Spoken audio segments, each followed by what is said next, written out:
જયા પાર્વતી વ્રત. અષાઢ સુદ ત્રીજના દિવસે આ વ્રત કરનારે વહેલા ઉઠી નાહી ધોઈ શિવ પાર્વતીનું પૂજન કર્યું. મીઠા અને ગળપણ વિનાનું મોડું એક ટાણું જમવું. છેલ્લા દિવસે જાગરણ કરવું. એક બ્રાહ્મણ અને બ્રાહ્મણી હતા. બ્રાહ્મણનું નામ વામન અને બ્રાહ્મણીનું નામ સત્યા હતું.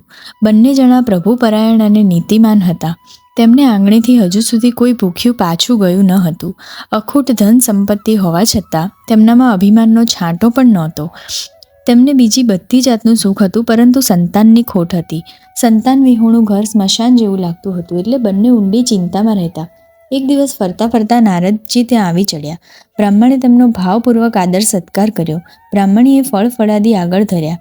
નારદજીએ પૂછ્યું, કેમ, કુશળ તો છો ને? હા મુનિરાજ, આપની કૃપાથી સર્વ વાતે સુખ છે. પણ બોલતા બોલતા બ્રાહ્મણ અચકાઈ ગયો. પણ શું? કહો, જે ઈચ્છા હોય તે વિના સંકોચે કહો. નારદે પૂછ્યું. મુનિરાજ, બીજી કંઈ ઈચ્છા નથી, પણ એક સંતાનની ખોટ છે. એનો કોઈ ઉપાય હોય તો કૃપા કરીને બતાવો. વામને કહ્યું. નારદજીએ કહ્યું, અહીંથી દક્ષિણમાં જાઓ. ત્યાં એક અપૂજ શિવલિંગ છે. ઘણા વર્ષોથી એની કોઈ પૂજા કરતું નથી. ત્યાં જઈને તમે શિવ પાર્વતીની એક નિષ્ઠાથી સેવા કરો. દીન દયાળુ સદાશિવ તમને અવશ્ય સંતાન આપશે. એમ કહીને નારદજી ચાલતા થયા. નારદજીના કહેવા પ્રમાણે બ્રાહ્મણ અને બ્રાહ્મણી દક્ષિણ દિશાએ ચાલી નીકળ્યા. ઘોર વન વગડામાં ભૂખ્યા અને તરસ્યા બ્રાહ્મણ અને બ્રાહ્મણી ચાલ્યા જાય છે, પણ ક્યાંય મહાદેવજીનું મંદિર દેખાતું નથી. બ્રાહ્મણ અને બ્રાહ્મણી થાકીને લોથપોથ થઈ ગયા અને એક ઝાડ નીચે બેઠા. ત્યાં તો સત્યાની દ્રષ્ટિએ એક મોટો ટેકરો દેખાયો. તે બોલી, નાથ, જુઓ પેલો ઊંચો ટેકરો, એ જ મંદિર હોવું જોઈએ. એમ કહી બંને જણા આગળ વધ્યા. જેમ જેમ આગળ ગયા તેમ તેમ તેમને ટેકરા ઉપર મંદિર દેખાવા લાગ્યું. મંદિર જોતાં જ બંનેનો થાક ઉતરી ગયો.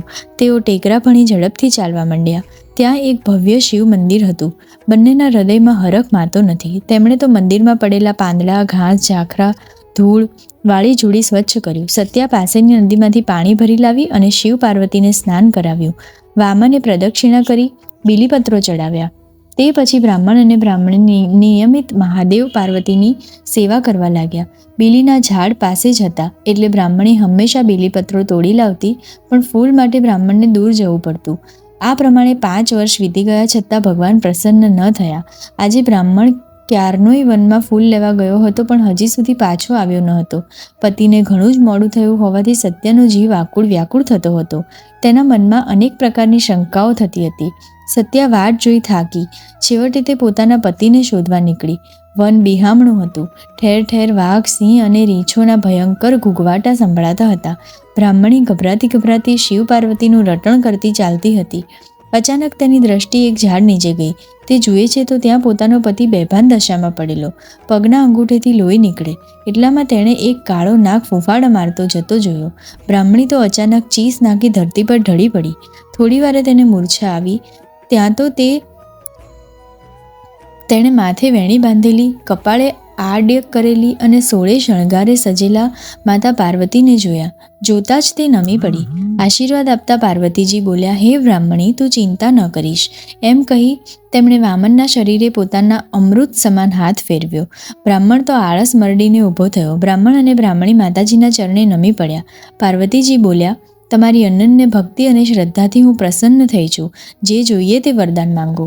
બ્રાહ્મણ બોલ્યો, ભગવતી, મારે બીજું કાંઈ નથી જોઈતું. મારે એક સંતાનની ખોટ છે, એનો કોઈ ઉપાય બતાવો.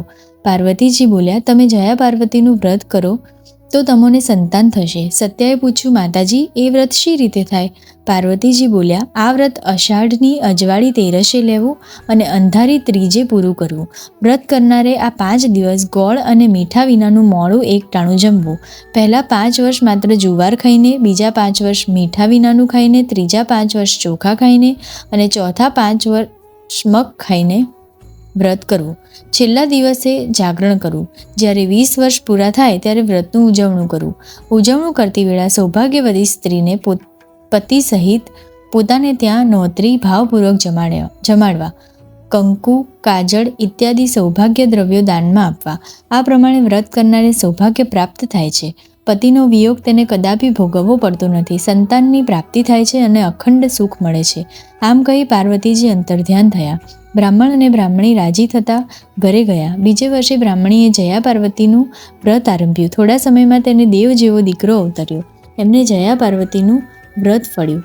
હે માતાજી, હે શંકર ભગવાન, હે માતા પાર્વતી, જેવા બ્રાહ્મણીને ફળ્યા એવા સૌને ફળજો, સૌની રક્ષા કરજો.